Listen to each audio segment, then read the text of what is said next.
গাধাকে সৃষ্টি করার পর তাকে বলা হলো সকাল থেকে সন্ধ্যা পর্যন্ত তাকে ক্লান্তিহীন পরিশ্রম করতে হবে, সারা জীবন তাকে পিঠে ভারী বোঝা বইতে হবে, খেতে পাবে শুধু ঘাস, আর তার মাথায় কোনো বুদ্ধি থাকবে না।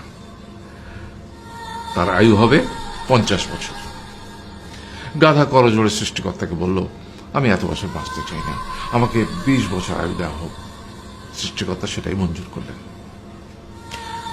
কুকুরকে যখন সৃষ্টি করা হলো তখন তাকে বলা হলো যে সে হবে মানুষের সবচেয়ে বড় বন্ধু, কিন্তু সে খাবে মানুষের উচ্ছিষ্ট, এবং তার আয়ু হবে 30 বছর। কুকুর সৃষ্টিকর্তাকে বলল, আমি এত বছর বাঁচতে চাই না, আমাকে 15 বছর আয়ু দেওয়া হোক। সেটাই মঞ্জুর করা হলো। এরপর বানরকে বলা হলো, তুমি শুধু গাছের এ ডাল থেকে ও ডালে ঝুল খাবে এবং নানান রকম ফন্দি ফিকির করে মানুষকে আনন্দ দিবে, তোমার আয়ু হবে 20 বছর। মানুষ বলল, আমি 20 বছর বাঁচতে চাই না, আমাকে 10 বছর দেওয়া হোক। সেটাই মঞ্জুর করা হলো। এবার এলো পুরুষ মানুষের পালা।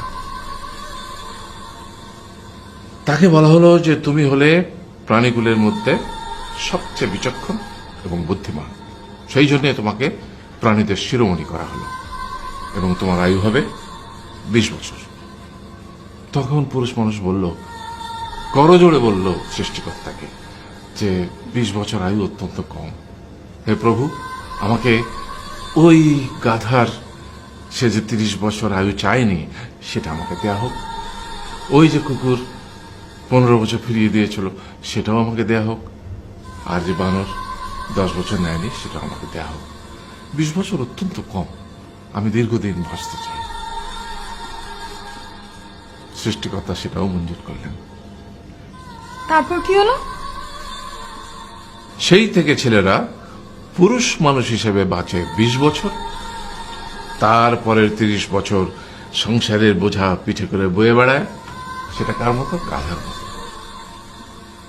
তারপরের 15 বছর সে তার ছেলে মেয়েরা যা দেয় সেই রকম ঠিক কুকুরের মতো উচ্ছিষ্ট খেয়ে বাঁচে।